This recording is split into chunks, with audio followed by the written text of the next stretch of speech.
প্রধানমন্ত্রী শেখ হাসিনাকে ছাত্র হত্যার দায় নিয়ে জাতির কাছে ক্ষমা চাইতে হবে।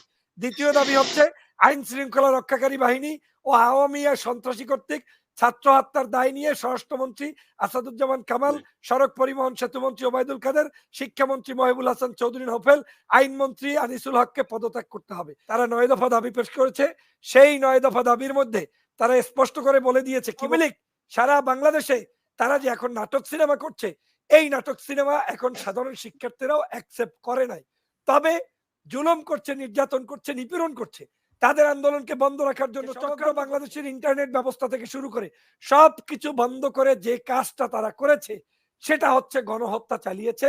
এবং এখন যাদেরকে গ্রেপ্তার করছে এটা হচ্ছে আওয়ামী লীগের চিরাচরিত অভ্যাস অনুযায়ী যে কোনো কার্যক্রম ঘটলেই বিএনপি, জামাত কিংবা বিরোধী মতের মানুষদেরকে দমন করা, সেটাই তারা এখন করছে। কিন্তু মজার বিষয় হচ্ছে বাংলাদেশের মানুষ এটা প্রত্যাখ্যান করেছে, ছাত্ররাও এটা প্রত্যাখ্যান করেছে। গতকালকে তাদের ছাত্রদের যে সমন্বয়কদের গঠিত 52 জনের পক্ষ থেকে একটি সিগনেচার সম্বলিত নয়া দিগন্তের রিপোর্ট প্রকাশ হয়েছে। সেখানে তারা 9 দফা দাবি ইতিমধ্যেই আবার নতুন করে দিয়েছে। আপনি যদি দেখেন যে সেই দাবিতে তারা স্পষ্ট করে বলে দিয়েছে যে বাংলাদেশের এই মুহূর্তে যে ধরনের অপকর্ম চলছে, এই অপকর্মকে তারা কোনোভাবে মেনে নিতে পারে না। এই যে আপনাকে নয়া দিগন্তের রিপোর্টটা দেখাচ্ছি, এই নয়া দিগন্তের রিপোর্টে তারা 9 দফা দাবি পেশ করেছে। সেই 9 দফা দাবির মধ্যে তারা স্পষ্ট করে বলে দিয়েছে, কি বলেছে দেখেন। তারা বলেছে বৈষম্য বিরোধী ছাত্র আন্দোলনের পক্ষ থেকে 9 দফা দাবি জানানো হয়েছে। আজ বুধবার দেশের বিরাজমান পরিস্থিতি নিয়ে বৈষম্য বিরোধী ছাত্র আন্দোলনের 52 সমন্বয়কের যৌথ বিবৃতি দাবিগুলো জানানো হয়। বিবৃতিতে তারা বলেন, দেশের কোটা সংস্কার আন্দোলনকে কেন্দ্র করে সরকার সাধারণ শিক্ষার্থীদের উপরে নির্যাতনের স্টিম রোলার চালিয়ে যাচ্ছে। ইতিমধ্যে 3 শতাধিক ছাত্র জনতাকে হত্যা করা হয়েছে। কয়েকজন সমন্বয়ক সহ সমন্বয়ককে গুম করে ফেলা হয়েছে। এই যে তাদের নিউজের পরে তারা বলছেন যে এই দাবিগুলো মানতে হলে তারা কি করবেন, এই মুহূর্তে দেশকে যদি সুন্দরভাবে চালাতে হয় তাহলে তারা কি করছেন। তারা বলছেন প্রথম দাবি হচ্ছে প্রধানমন্ত্রী শেখ হাসিনাকে ছাত্র হত্যার দায় নিয়ে জাতির কাছে ক্ষমা চাইতে হবে। দ্বিতীয় দাবি হচ্ছে আইন শৃঙ্খলা রক্ষাকারী বাহিনী ও আওয়ামী সন্ত্রাসী কর্তৃক ছাত্র হত্যার দায় নিয়ে স্বরাষ্ট্রমন্ত্রী আসাদুজ্জামান কামাল, সড়ক পরিবহন সেতুমন্ত্রী ওবায়দুল কাদের, শিক্ষামন্ত্রী মহিবুল হাসান চৌধুরী নোফেল, আইনমন্ত্রী আনিসুল হককে পদত্যাগ করতে হবে। ঢাকা সহ যত জায়গায় শহীদ হয়েছে সেখানকার ডিআইজি, পুলিশ কমিশনার, পুলিশ সুপারদের চাকরি থেকে বরখাস্ত করতে হবে। ঢাকা বিশ্ববিদ্যালয়, জাহাঙ্গীরনগর বিশ্ববিদ্যালয়, রাজশাহী বিশ্ববিদ্যালয়ের ভিসি প্রক্টরদের প্রত্যাগ করতে হবে। যে পুলিশ সদস্যরা শিক্ষার্থীদের উপর গুলি করেছে, ছাত্রলীগ, যুবলীগ সহ সকল সন্ত্রাসীরা শিক্ষার্থীদের উপর নৃশংস হামলা করেছে এবং পরিচালনার নির্দেশ দিয়েছে, তাদেরকে আটক করে হত্যা মামলার দায়ে দ্রুত সময়ের মধ্যে গ্রেপ্তার দেখাতে হবে। দেশব্যাপী যে সকল শিক্ষার্থী, নাগরিক শহীদ, আহত হয়েছে তাদের পরিবারকে ক্ষতিপূরণ প্রদান করতে হবে। 7, ঢাকা বিশ্ববিদ্যালয়, জাহাঙ্গীরনগর বিশ্ববিদ্যালয়, চট্টগ্রাম বিশ্ববিদ্যালয়, রাজশাহী বিশ্ববিদ্যালয় সহ সকল শিক্ষা প্রতিষ্ঠানে ছাত্রলীগ নামক সন্ত্রাসী সংগঠন সহ সকল দলীয় লেজুর ভিত্তিক ছাত্র নিষিদ্ধ করতে হবে। এরপরে 8, অবিলম্বে সকল শিক্ষা প্রতিষ্ঠান হলগুলো খুলে দিতে হবে। 9, কোটা আন্দোলনের সাথে সম্পৃক্ত শিক্ষার্থীদের একাডেমিক, প্রশাসনিক কোনো ধরনের হয়রানি করা হবে না মর্মে অঙ্গীকার করতে হবে। তাহলে আওয়ামী লীগ সারা বাংলাদেশে তারা যে এখন নাটক সিনেমা করছে, এই নাটক সিনেমা এখন সাধারণ শিক্ষার্থীরাও অ্যাকসেপ্ট করে নাই। তবে জুলুম করছে, নির্যাতন করছে, নিপীড়ন করছে, তাদের আন্দোলনকে বন্ধ রাখার জন্য চক্রান্ত করছে।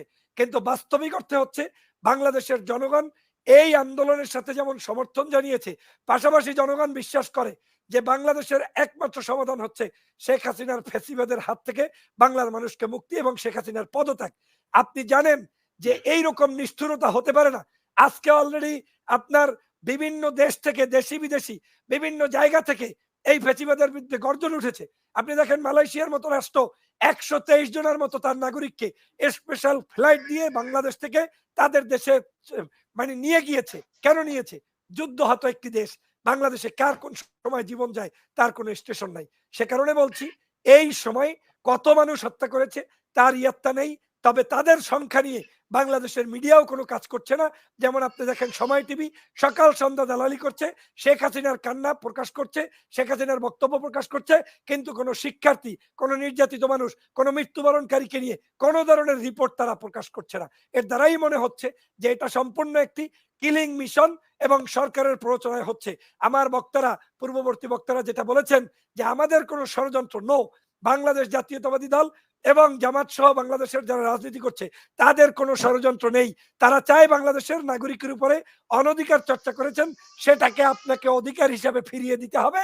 বাংলাদেশের মানুষকে মুক্ত করতে হবে এবং একটি দল হিসাবে এটা আমাদের অধিকার। তো এই আন্দোলনটা এতটা বেগ পেয়েছে, এর অন্যতম কারণ হচ্ছে বাংলাদেশের মানুষ অতিষ্ঠ এই আওয়ামী লীগের উপরে।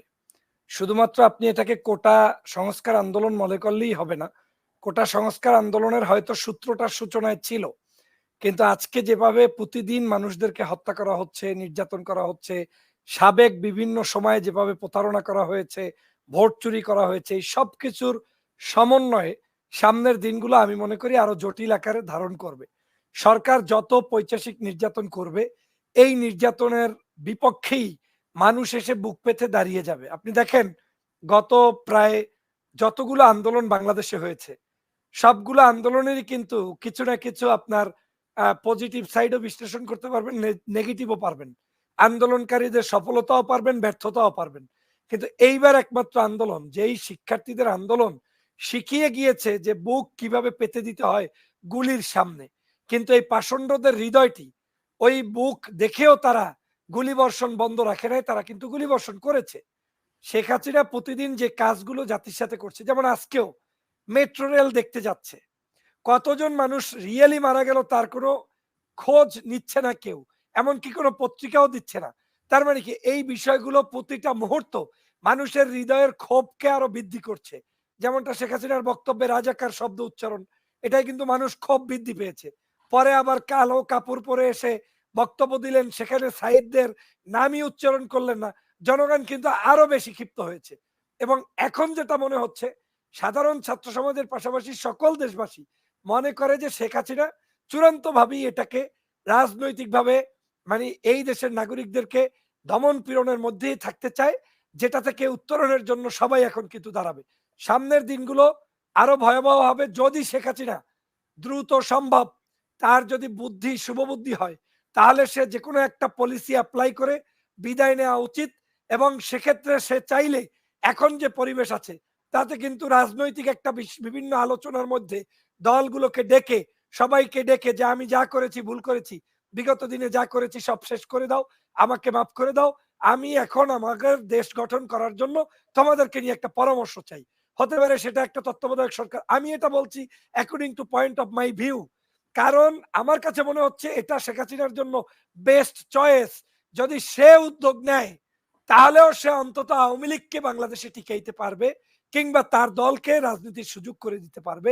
কিন্তু যদি সেটা সে উদ্যোগ না নেয়, তাহলে যেই দিকে ইউটার্ন নিচ্ছে এই আন্দোলন, সেই ইউটার্নে শেখ হাসিনাকে চরমভাবে পতন হবে, এবং পতনটা হবে খুব ভয়াবহ ভাবে।